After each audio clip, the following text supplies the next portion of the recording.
नमस्कार दोस्तों, आपका हमारे YouTube चैनल सनातन त्योहार में स्वागत है। आज हम आपको राजा और मछुआरे की कहानी सुनाने जा रहे हैं। अगर आपको ये कहानी पसंद आए तो कमेंट बॉक्स में कमेंट करके जरूर बताएं। साथ ही आप हमारे चैनल पर नए हैं तो सब्सक्राइब कीजिए और बेल आइकन पर क्लिक जरूर कीजिए, जिससे हमारी वीडियो की नोटिफिकेशन आपको मिलती रहे। अब सुनिए ये कहानी। बहुत समय पहले अंग देश में एक राजा राज्य करते थे। उस राजा के पास एक बहुत खूबसूरत तालाब था, जिसमें कई सारी मछलियां हुआ करती थी। उन मछलियों की देखभाल के लिए राजा ने एक मछुआरे को काम पर रखा था। उस मछुआरे का स्वभाव बहुत ही अच्छा था। वह राजा की सभी आज्ञा का पालन करता था। राजा को जब भी मछली खाने का मन करता था,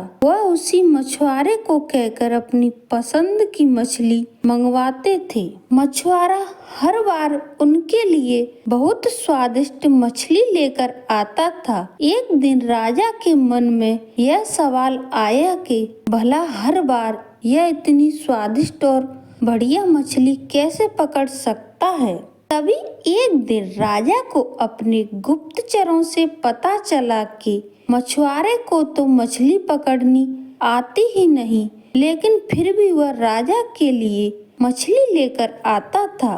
एक दिन राजा ने सोचा कि क्यों न इसकी जांच की जाए कि मछुआरा मछली कैसे पकड़ता है। राजा ने तुरंत दास को आदेश देकर मछुआरे को बुलवाया और कहा, सुनो, आज तुम मेरे लिए तालाब की सबसे बड़ी मछली पकड़कर लेकर आओ। मेरा मछली खाने का बहुत ही मन हो रहा है। राजा के आदेश के बाद मछुआरा मछली पकड़ने के लिए तालाब की ओर चल पड़ा। राजा भी दबे पांव उसके पीछे पीछे चल पड़े। तालाब के पास पहुंचते ही मछुआरे ने एक मंत्र पढ़ा और तालाब की सबसे बड़ी मछली उसके पैरों के पास आकर गिर पड़ी। फिर मछुआरे ने तालाब को झुककर प्रणाम किया और वहां से महल की ओर निकल पड़ा। और राजा पीछे से छिपकर सब कुछ देख रहे थे। यह नजारा देख उन्हें बहुत आश्चर्य हुआ। फिर वह भी अपने महल की ओर चले गए। एक दिन मौका देखकर राजा ने मछुआरे से उसकी मछली पकड़ने की विधि के बारे में पूछा। राजा ने कहा, तुम ऐसा कौन सा मंत्र जानते हो जिसके बोलते ही मछली खुद में खुद तुम्हारे पास आ जाती है? कृपया करके मुझे भी वह मंत्र सिखा दो। राजा की बात सुनकर मछुआरा आश्चर्य में पड़ गया। उसने कहा, क्षमा कीजिए महाराज, मैं इस बात का उच्चारण आपको नहीं सिखा सकता हूँ। राजा शांत नहीं बैठे। वह मछुआरे से बार बार मंत्र सीखने की जिद करने लगे।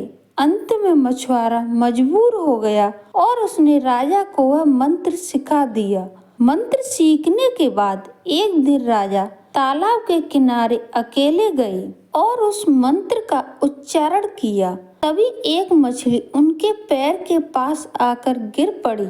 इसके बाद राजा बहुत खुश हुए। उनकी खुशी का कोई ठिकाना नहीं था।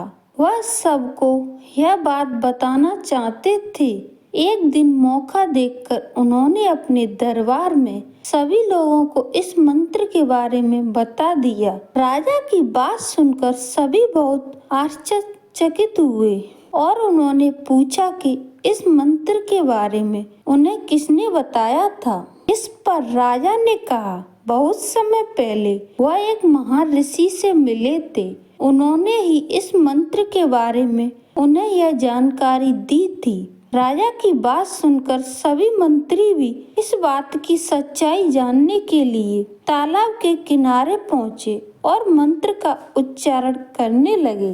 मंत्रियों के द्वारा कई बार मंत्र बोले जाने पर भी एक भी मछली तालाब से बाहर नहीं निकली। इस वजह से राजा को सभी मंत्री के सामने काफी शर्मिंदा होना पड़ा। इसके बाद वह उस मछुआरे पर गुस्सा होने लगा और उसे सजा सुनाने का आदेश दे दिया। तभी तालाब से अचानक एक आवाज आई, सुनो राजन, तालाब से एक भी मछली नहीं निकली। इसमें मछुआरे का कोई दोष नहीं है, बल्कि इसमें गलती तुम्हारी है। तुमने अपने गुरु को गुरु नहीं माना।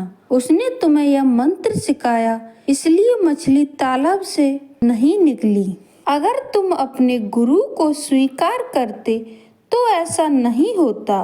तालाब की बात सुनकर राजा को अपनी गलती का एहसास हुआ। उसने तुरंत मछुआरे से माफी मांगी और उसे अपने गुरु के रूप में स्वीकार किया।